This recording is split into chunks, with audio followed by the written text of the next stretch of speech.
Sarah A. Chrisman. I'm Gabriel Chrisman. And today we're going to talk to you about something we hear occasionally that bugs us.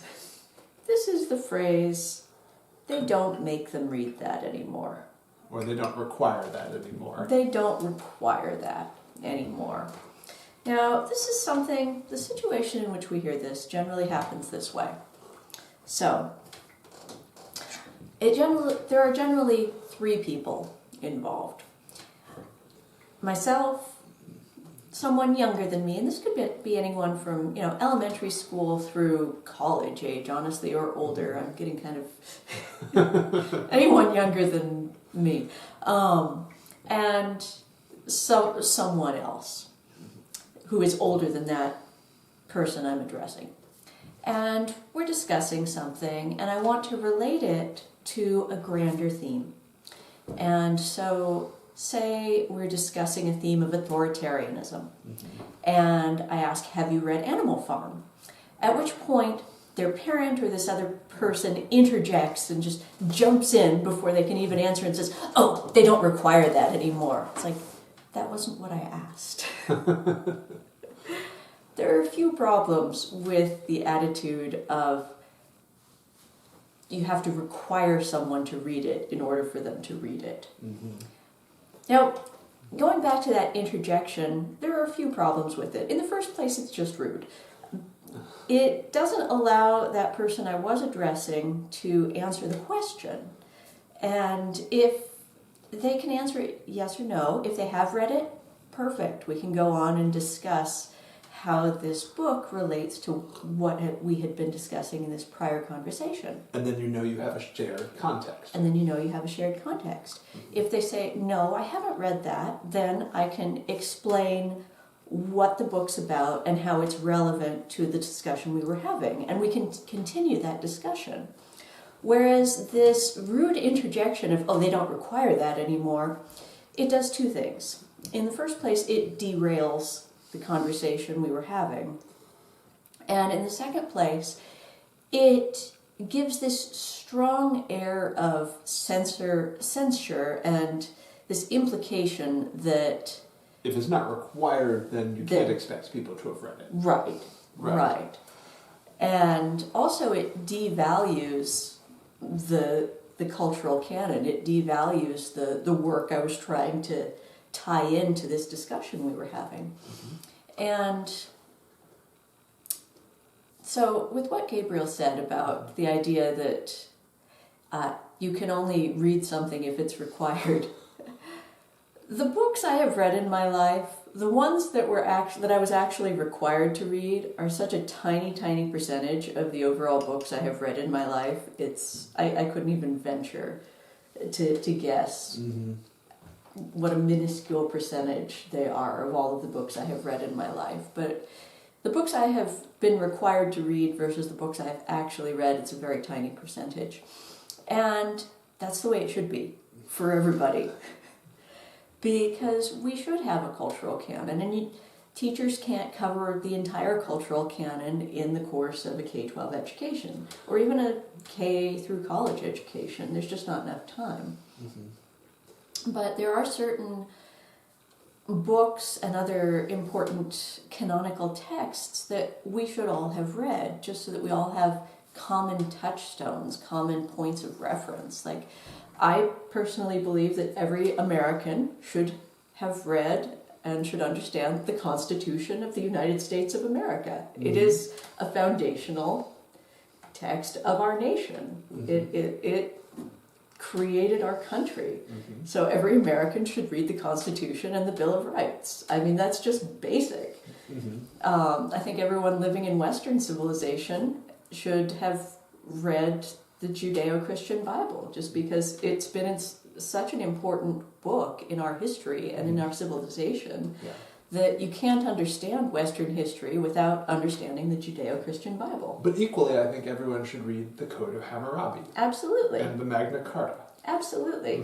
Yeah, and you can't understand the American Constitution if you haven't read the Magna Carta, because it goes back to this earlier document. And Also, the Christian Bible makes a lot more sense if you've read the Code of Hammurabi. It does, yes.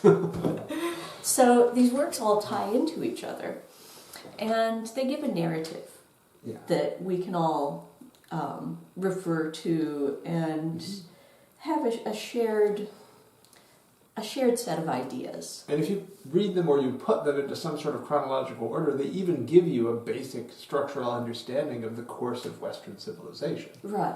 And I think that as they've been cutting down the number of books they require, more and more, and as they've been having students read only short excerpts instead of complete works, they've really been weakening this whole idea of a canon and a shared understanding.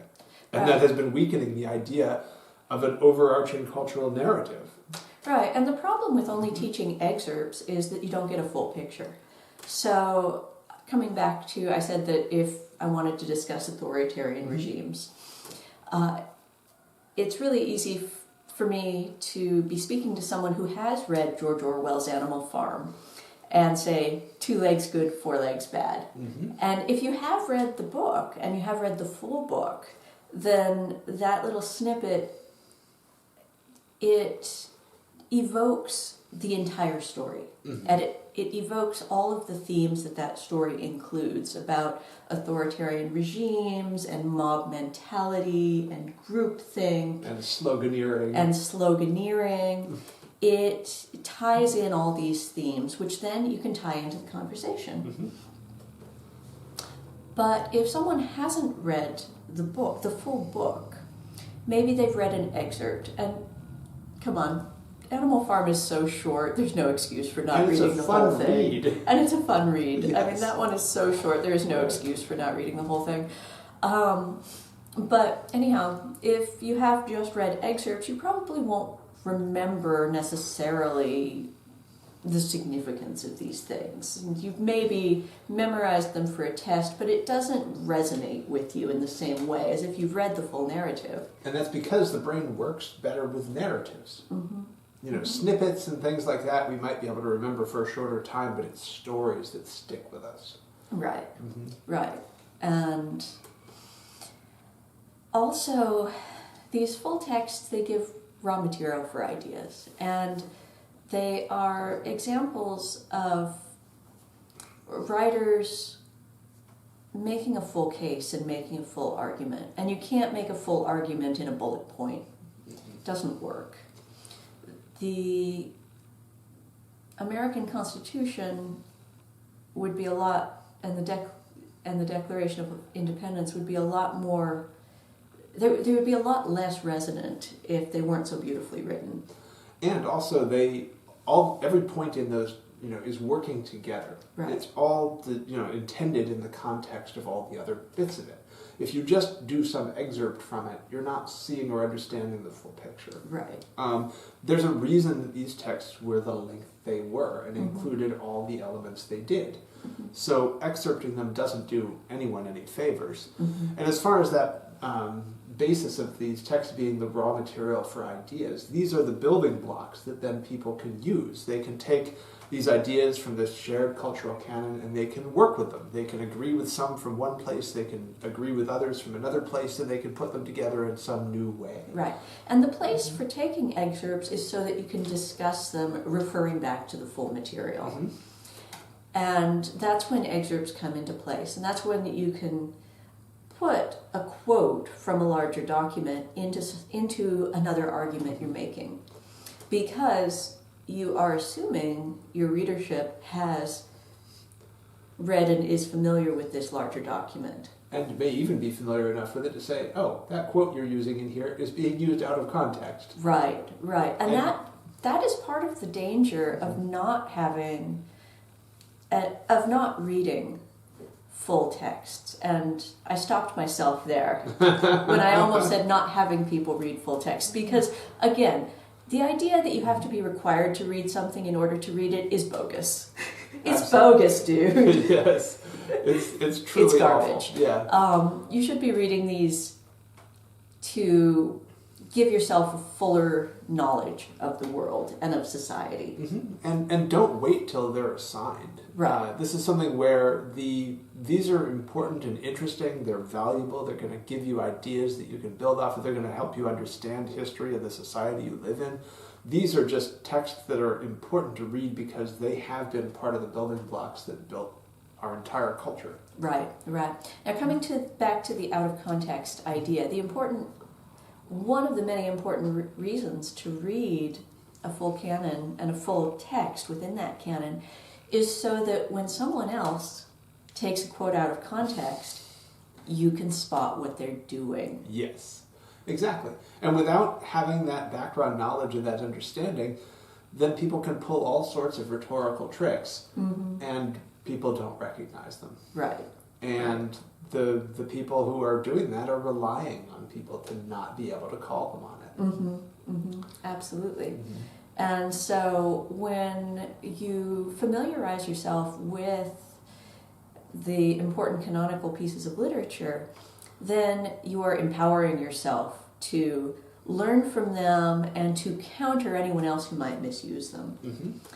So what would you consider a few of the canonical works? We already mentioned the Constitution, the Magna Carta, the Bible. I'd go back to the Iliad and the Odyssey as well. Absolutely. The works of Shakespeare. Shakespeare, definitely important. If you want to throw in a few more of the Christian texts, then there's the Confessions from St. Augustine. Those are important. Something from Thomas Aquinas would be important. I like Marcus Aurelius. Oh yes, absolutely. The Meditations. Those are truly excellent. And there are so many we could throw in. For American literature, there's definitely The Scarlet Letter. Yeah. There's definitely Legend of Sleepy Hollow. Legend of Sleepy Hollow. I think Poe. Yeah, works of Poe. I would have to throw in Poe, just about all of it. Mark Twain. Yep. Absolutely. I was going to say. Yep. And equally, however, there are some that are overrated and I don't think should necessarily belong in there. But everyone, I think, gets the idea of what ones we're talking about. These are some of the absolute classics, the ones that used to be standard, that everyone was expected to have read by the time they finished high school. Yeah. When we were kids, the Little House books by Laura Ingalls Wilder and her daughter Rose Wilder Lane, those were absolutely canonical for small children when we were little, because they helped tell the story of our nation. And I only just recently got around to reading this, but Hamlin Garland's Boy's Life on the Prairie is a beautiful, beautiful book that I think every American should read, because it tells about the opening of the West, and it tells about how the West was settled, and that's a really good one. But, and if we get into the 20th century, I do think the works of George Orwell are very important. And Ray Bradbury. Oh, yeah, absolutely. Yeah. Absolutely. Everyone should read Fahrenheit 451. I love that book. I love Ray Bradbury. Yeah, and Something Wicked This Way Comes. By the pricking of my thumb. And talk about your Shakespeare reference there. That's, again, he's building on the canon, and he's assuming that everyone's read that. Yeah, and so exactly. He's making a reference in the very title. Right, exactly. So. Exactly. And you wouldn't understand that if you hadn't read Shakespeare. And so reading all of these canonical works gives us a foundation to build on. Knowledge doesn't exist in a vacuum. And you need to read in order so that you can read more. Absolutely. Because iron sharpens iron, and knives sharpen knives. Right, and ideas help build more ideas. Absolutely. And the more that you get exposed to, and the more that you're allowed to have your brain work with those ideas, and you just give yourself time and space to read and think, the better that you're going to understand everything. Absolutely. And so I think that's our takeaway for today. The more you read, the more you can read.